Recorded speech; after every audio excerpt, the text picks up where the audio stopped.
Comrade, কতক্ষণ এভাবে police ঠেকায় রাখবো? এভাবে তো আমরা যে কোনো সময় ধরা পড়ে যাব। বেইমানি আমাক ধোকা দেওয়া হয়েছে চন্দ্র। বিজয় গাং ছাড়া লোকেশন কেউ জানতো না। ওই তো ধরা খাইছে, পুলিশের রিমান্ডে সব বলে দিছে। ছোট ভাইয়ের মতো দেখতেছিলাম শালাক, শপথ নিছিলাম যুদ্ধটা একসাথে শেষ করবো। উদয়, পুরো হোটেল পুলিশ ঘিরে ফেলাচ্ছে, বাঁচতে চাইলে আত্মসমর্পণ কর, না হলে কিন্তু গুলি করতে বাধ্য হবো। কমরেড, আমরা কি আত্মসমর্পণ করব? কোনো দিনও না, মোলাই গুরু ফিরে যেতে পারে না। দরকার পড়লে পাহাড়ি জনগোষ্ঠীর জন্য জীবন দিমু, তবুও প্রশাসনের কুত্তাদের কাছে মাথা নত করবো না। উদয়, আবারও শেষবারের মতন করছে, বাঁচতে চাইলে আত্মসমর্পণ কর। কক্সবাজারের সিবিস হোটেলে কুখ্যাত বিদ্রোহী সংগঠন মলয় গ্রুপকে ঘিরে রেখেছে পুলিশ ও র্যাব। জানা যাচ্ছে সন্ত্রাসীরা ভিতর থেকে শক্ত প্রতিরোধ গড়ে তুলেছে। পাশাপাশি পুলিশ ও র্যাব অ্যাকশনে যাওয়ার প্রস্তুতি নিচ্ছে। ও মাই গড, বস কি হয়েছে? মলাই গ্রুপের উদয় পুলিশের হাতে ধরা পড়লে তো অনেক কিছু ফাঁসা যাবি। কি বলেন বস? আমরা তো এর সাথে জড়িত নয়, শালারা তো পাহাড়ি সন্ত্রাসী। ভোদাই যে গ্রেনেডগুলোতে অপারেশন করছে এগুলো তো এর কাছ থেকে সংগ্রহ করা। এই যদি পুলিশের হাতে ধরা খায় তাহলে তো আমরা বিপদে পড়ে যাবো। অস্তাত্ত্বিক বিষয়টা জানান তাহলে। অর্থ নাম্বার বন্ধ, এখন কেমনে কি করি? ওহো, মনে পড়ছে, শামসু তো আমাকে বলছিল যে ইমার্জেন্সি ক্ষেত্রে যদি নাম্বার বন্ধ থাকে তাহলে স্যাটেলাইট নাম্বারটা যেন ইউজ করি।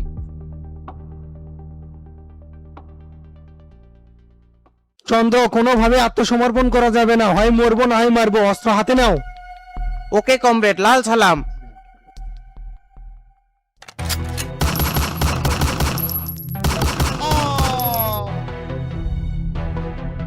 স্যার, সবগুলো শেষ করছি, খালি একটা জীবিত আছে।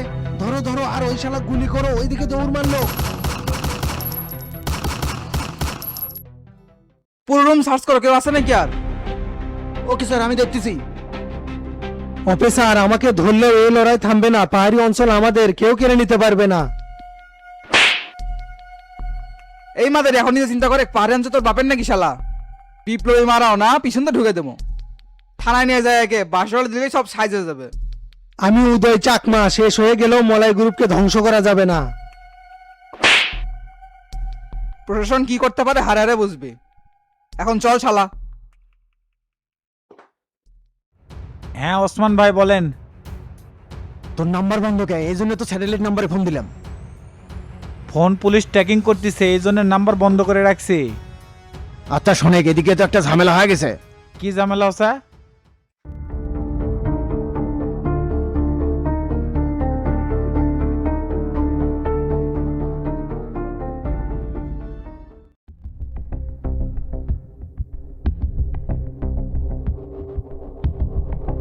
টেনশন করেন না, আমি বিষয়টা দেখতেছি।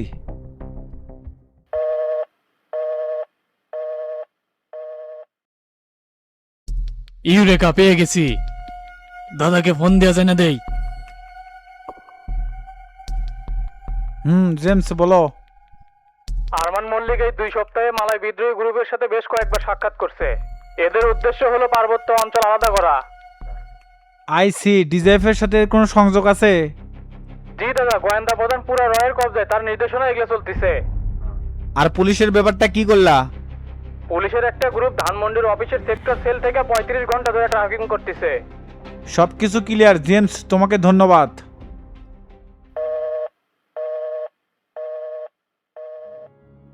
আমার পেছনে স্পাইগিরি, শালাকের সাহস কত বড়! একবার 4টি গোল করে দিব না? এই সম্রাটের বাচ্চা কি করে, ঘুম পারে নাকি? এক দিয়ে কোনো কামই হয় না। এলে পরে দেখিচ্ছি সব শালাকে এবার সাইজ কর্ম। অপারেশন সাকসেস স্যার, আমরা উদয়কে জীবিত গ্রেফতার করছি। গুড জব মনিরুল, লোকে তাড়াতাড়ি ঢাকায় নিয়ে আসো।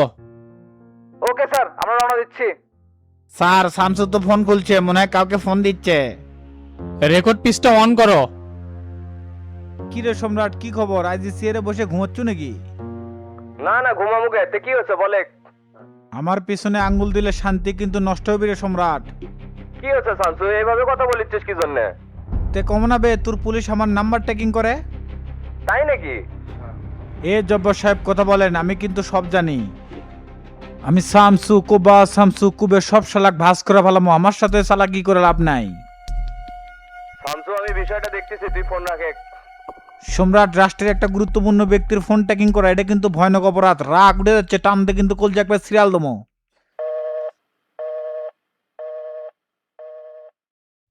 স্যার এই তো হিসেবের চাইতে বেশি চালাক, কেমনে ধরে ফেলালো? এই দেখেন আইজি স্যারও আবার ফোন দিছে। রিসিভ করো, আমি কথা বলতেছি।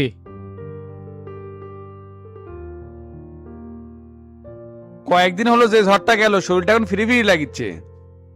ঝড় তো শেষ হয় নাই, মামলা কি আপোষ আছে? কয়েকদিন পর ডাবল হাজিরা দেওয়া লাগবে, তখন পেরা বুঝবেন নি। আপনি না হয় নরেশ উকিলের সাথে কথাকে পরামর্শ নেন নাকি? পরামর্শ নিছিবে, এলে সরকারি মামলা হয় সাজা ভোগ করা লাগবে না জরিমানা দেওয়া লাগবে। তবে শামসু ভাই তো আশ্বাস দিল, তাই বলে বিষয়টা দেখবি। আর পলিটিক্যাল ভাবে এই মামলা খেয়ে দেওয়া কোনো ব্যাপারই না। কত নেতার নামে দুর্নীতি ফেলা ছিল, কেউ কিছুই তো হলো না। এটি যে এক পক্ষ চাপ দিচ্ছে, সেই জন্য তো অন্য অন্য নেতাদের সাথে কথা কওয়া যাচ্ছে না। তুই তো রাজনীতি ভালোই শিখছো, একবারে পয়েন্টে হাত দিছো। আর এই চাপ দিচ্ছে শামসু, এই কথা তার মুখ দিয়ে ভুলেও বাই করিস না। জনতা বাড়িতে পদত্যাগ করলেও স্বরাষ্ট্র মন্ত্রণালয় এখনো শামসুর ইশারায় চলতেছে, এটাই হচ্ছে রাজনীতি, বুঝছো? ঠিক করছেন, শামসু গ্রুপের সাথে রাজনীতি গভীরে যায় অনেক মূল মন্ত্র শেখা যায়। আর এতদিন তো সবই উপরে উপরে নিয়ে খালি ঘুরেছে, শালা একটা সিটের। রাজনীতির নামে খালি মারিং কাটিং এর ধান্দা করছে। কিরে তোতা, কাম না সারল, সিটারের নাম নিতে নিতে হাজির। ডন কিছু করলু মনে হচ্ছে। না না, কি কমো? এ ডনে তুই বাইরে যা, তোর সাথে আমার না জরুরি কথা আছে। ভাই আমি কি চলে যাবো? হ যা। চাচা সামনে এসে বসেন। তারপর তোতা সিদ্ধান্ত কি নিলু? লাইন ঘাট তো সব ওকে করে ফেলাছি। না না, এত টাকা বসাতে মামলা আপোষ করে পারবো না। যদি জেল কাটা লাগে তাও রাজি আছি। তোর তো কি ভালোই বিগার আছে রে, জেল কাটলে তো মানজা বেকা হয়ে যাবি নি। শোন, তোরা তো টাকা দেওয়ার দরকার নাই, 4 কোটি দিস, বাকিটা আমি ম্যানেজ করে নেবো নি। আপনাকে সেদিনই করলাম না, নির্বাচন করে হাত একবারে ফাঁকা হয়ে গেছে, কাছে কোনো টাকাই নাই। না তুই তো ভালোই ঝামেলা ফালালু। আচ্ছা ঠিক আছে, তুই 2 কোটি দিস, বাকিটা আমি ম্যানেজ করবো নি। কি সিটারের সিটার, 5 কোটির থেকে 2 কোটির নামছে। ধান্দাবাজে যা দেবো সব খেয়ে তুষ করে ফেলাবি। ক্লিয়ার করে দিচ্ছি, কান খুলে শোনেন চাচা। এই মামলা আপনি আপনার মতো করে দেখেন, আমি আমারটা দেখবো। আমার সাথে টক্কর দিবে চাস না রে তোতা, ভালোবাসি দেখে স্যাক্রিফাইসটা করবে চাচ্ছি। তুই যখন বাল দিয়ে মানিচ্ছু না, পিছন দিয়ে কেঙ্কা রাখকেলে বাস দেওয়া লাগে সেটা দেখিচ্ছি। গায়ে পড়ে ঝগড়া করা সহ এখনো আপনার চেঞ্জ হলো না। অন্যের পেছনে এককেলা বাস দেবেন, নিজের পেছনে যে ঢুকছে এমপির চেয়ার থাকে নাকি সেটাই আগে দেখেন। আর হামাক নিয়ে আপনার অত টেনশন করার দরকার নাই। এই সিয়ার খাওয়ার জন্য একটা গ্রুপ আমার পিছনে লাগছে।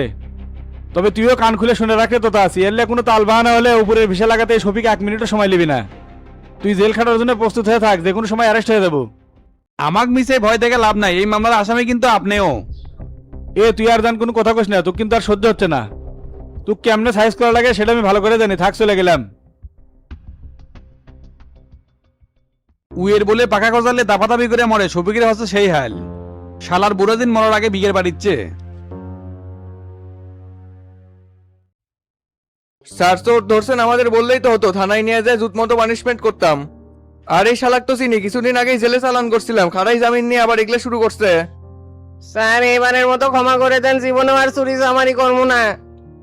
তোরা তো শালা পাক্কা মাদার চোর, যখনই ধরি তখনই একই গান গেয়ে যাস। স্যার এর বিষয়টা কি ডিসমিস হচ্ছে নাকি আমরা নিয়ে যায় চালান করে দেবো? আচ্ছা জামিল সাহেব, চোরেক ধরে চালান করে দিলে কয়দিনের মধ্যে যাবি নয়? চুরির মামলা তো স্যার ধারা দুর্বল, ঠিকঠাক মতো লাইন গার্ড করলে 1-2 মাসের মধ্যেই জামিন হয়ে যায়। সাজা কম তো, এই জন্য শালারা পেশা পরিবর্তন করে না। চোরের অরিজিনাল শাস্তি হচ্ছে 2 হাত কেটে দাও, তাহলে এর হাত কেটে দেই। আমার হাত কাটেন না স্যার, অভাবের পরে এই কামগুলো করছি। তবে অনেকবারই ভালো অফার চাইছিলাম, কিন্তু কেউ কাজ দেয়নি। মুরগি বাকি দিবি গাবড়ার কাছে?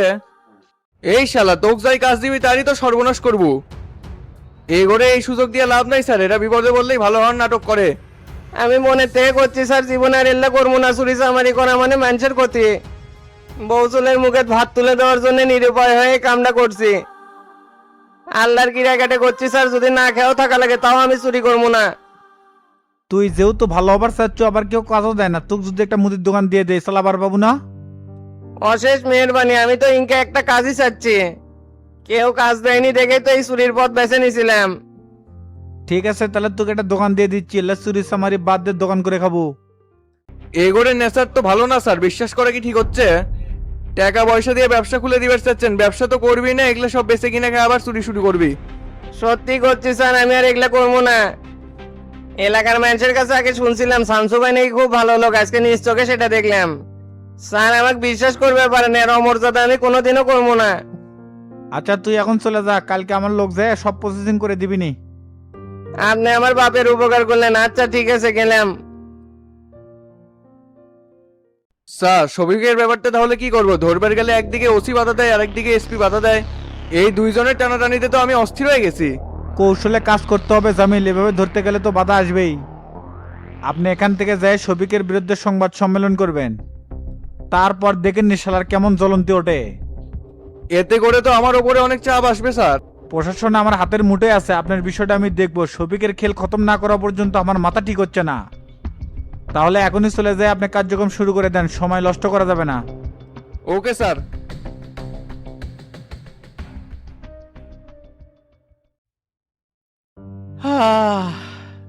আপনি দেখি অল্পতেই হাফসায় গেছেন হাবিব ভাই, বয়স যত বেশি হচ্ছে তত দুর্বল হয়ে যাচ্ছেন। দুর্বলতা নয় মাস্টার, ক্ষোভ। সিসকা এক সন্ত্রাসী আমার রোডের কাজে আটকে দিছে, এই শালাক রাতের মধ্যে ধরা লাগলো নি। রাতের বেলা কামার গাড়ি পায়নি, চিন্তা করেন না, ওরা গেছে আবার ঠিকই ধরে নিয়ে আসবিনি। আর এই চ্যাংরাক পেলে তো বাটুলেরও খোঁজ পাওয়া যাবে। আচ্ছা তাই বলে চোর ডাক ছেড়ে দিয়ে তাক দোকান দিয়ে দেওয়া লাগবে? শামসু এটা কেঙ্কা সিদ্ধান্ত নিল? খারাপ তো কিছু দেখি না, মানুষের তো ভালো হওয়ার সুযোগ দিতে হবে। ব্যবসাপাতি করলে আর চুরি চামারি করবি না, এটা বুঝেই তো দোকান দিয়ে দিচ্ছে। সেই হিসেবে ঠিক আছে, এটা একটা মহৎ উদ্যোগ। তবে ভালো হয়ে ব্যবসা করবি কিনা এটাও তো দেখার দরকার আছে। যদি না করে তাহলে নিজের পায়ে নিজেই কুড়াল মারবি। তে তো আপনি কি করলো, কখন আসবি? আমার করে মিটিং শুরু করবে করলো, আসতে বলে একটু দেরি হবে। তে কলেজ কমিটি এটি ঘোষণা করবে চাচ্ছ নাকি? না, ছাত্র নেতাদের আগে বক্তব্য শুনি কার কি পরিকল্পনা, তারপর সন্ধ্যায় প্রেস নোটিশের মাধ্যমে ঘোষণা করে দেবো। সবিক এবার রাজনীতির বড় একটা ধরা খাবি। শামসু ঠিকই করছে মাস্টার, এই শালার লোক রাজনীতি করবে আসেনি, মাল কামাবে রাখছে। তবে এবার যে চোদনে পড়ছে, চেয়ারের সাথে সাথে পরনের লুঙ্গিও হারাবি। ওই যে একটা কথা আছে না, দুষ্টু লোকের পতন খুব জঘন্যভাবে হয়। সেটাই, তবে সময় বেশি দেওয়া পড়িচ্ছে। এই বুড়ো জিনে যতক্ষণ না পর্যন্ত খাল খিচে নেওয়া হচ্ছে ততক্ষণ শান্তি পাচ্ছি না। শালার বেটা আমার কাজের উপর নজর দিল। চাচা সবাই চলে যাচ্ছে, এখন আপনারা গেলে অনুষ্ঠান শুরু করে দেবো। আচ্ছা যাচ্ছি। কেরে গোল্লা, তোর বন্ধু করে কমিটি দিবার চাচ্ছি, কেঙ্কা হবি? ভালো হবি চাচা, তখন তো কলেজ হামাগুড়ি নিয়ন্ত্রণে থাকবি। আর ওরা এমনিতে চ্যাংরা ভালো আছে, কোন রকম 2 নাম্বারই লাইনের ভিতর নাই। না থাকলেই ভালো। তে মাস্টার চলো, যাও হোক। আচ্ছা চলেন।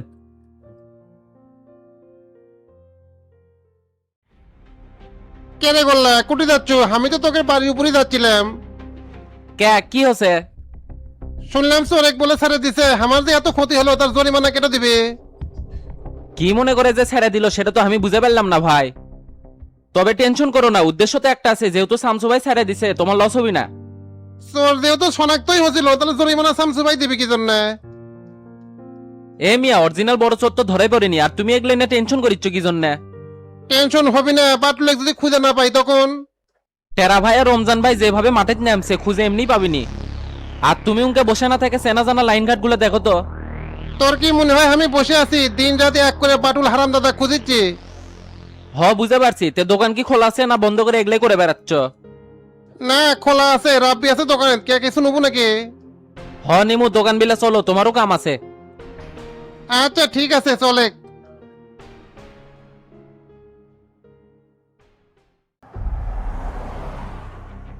আর বাড়ি যেহেতু খান্দার, মনে হয় এটি পাওয়া যাবে না, তে খান্দারি যাবো নাকি? খান্দারি তো যাচ্ছি, স্টেডিয়ামের পিছনে মাঝে মধ্যে আড্ডা মারে, পেলে ওটি পামো। ও তবে যাই কোস, তোদের এই বগুড়াতে যারা লোকেরা খান্দার আর সেলাপাড়ার দিকে বেশি থাকে। মোটামুটি মিলে গেছে, তবে আমাদের গ্রামেও একটা থাকে শফিক। এই লোকের রগে রগে ক্রিমিনালি। অমন ক্যারেক্টারকে যারা বলে না, ওই তো ষড়যন্ত্রকারী।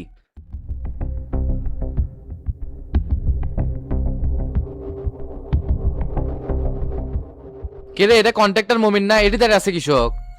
কেডা? হাবিব ভাইয়ের রোডের কাজ করতেছিল মমিন। গাড়ি থামাচ্ছু কে রে, নামবো নাকি এটি? নামা লাগবে। কেরে মমিন, এটি দাঁড়িয়ে আসো কিসের জন্য? রে শামীম আমার রোডলারটা আটকে রাখছে টাকার জন্য। এই গাড়ি ব্যাগর আমার রোডের কামটা আটকে আছে রে। এই মাদারিকে তো খুঁজিচ্ছি, তে কুটি ওই ভেতরে বসে আছে, কতবার বুঝানোর চেষ্টা করলাম, টাকা না দিলে বলে কিছুই করে পাবি না। হাবিব ভাই কইছি, তাই যে ব্যাপারটা কি করলো কিছুই বুঝতে পারলাম না। টেনশন করেছো কিসের জন্য? তুই সাইডে চলে যা, তোর রাস্তা সমান করার মেশিন চলে যাবি। এ রমজান ভাই, শালার বেটা এটি আছে। তাহলে চ তাড়াতাড়ি। দুটা দিয়ে তুলে নিয়ে আসি।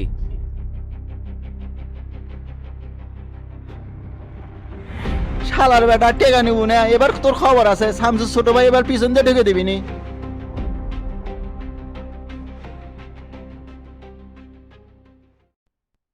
কেটারে টেরা নাকি টেকা দেবে রেলু মনে হচ্ছে। টাকা তো দুমু, কিন্তু সাথে নিয়ে আসিনি। শামসু ভাই দিবি, চলে আমার সাথে। চলে আমার সাথে মানে করে যাবি? ভাই তোক নিয়ে যাবার কোসে শামিম, তাই চুপচাপ সাথে চলে। থ্রেড দিয়ে কথা করছু মনে হচ্ছে। আমি শামিম বে, সিনটে শামিম। শামসু কি কেউ আইটি আসবে? পরিণীতি জানিস তো, মনে হয় সব ভুলে গেছো। এ টেরা, শামিমের ছোট নাই রে, বড় হয়ে গেছে। ফাটে গেলে সব সরকার হয়ে যাবি। বুঝছি তো কৃষক ডাকিচ্ছে। হাবিবের কাছে চাঁদা চাষি যে 5 লাখ। তবে হাবিব কাজটা ভুল করলো, শামসুকে বিচার দেওয়ার জন্য। টাকার পরিমাণ এই জন্য বেড়ে গেল 10 লাখ। মরার বিঘার চ্যাপছে তোর। এটার সাথে তো কথা কর কি আছে, ধরেক শালাক ব্যান্ডে নিয়ে যাই। এই কিটারে নতুন আমদানি নাকি? কিরেটারা আজকাল তোরা সন্ত্রাসীও ভাড়া করিচ্ছু। আহারে শামসুর কি দিনকাল আলো, মাস্তানও ভাড়া করা লাগতিছে।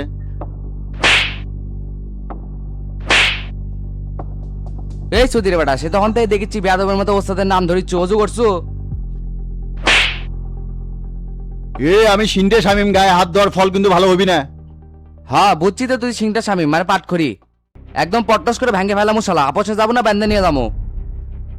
এই মাদারি, তোর এত বড় সাহস! এই তারা ডারে আসু কৃষক, পিছন থেকে ধর, আমি বান্ধিচ্ছি। তোরা কোটেরে মুখে হামাকারা তুলে নিয়ে গেল। চুপ কর মাদারি, তোকে বাঁচাবার কেউ আসবি না। এটি এ রমজান ভাইয়া ঘাড়ের তোলেন বাল। শালার নাম সিংটা হলেও ভারী আছে। ধর ধর, তোলেক তোলেক।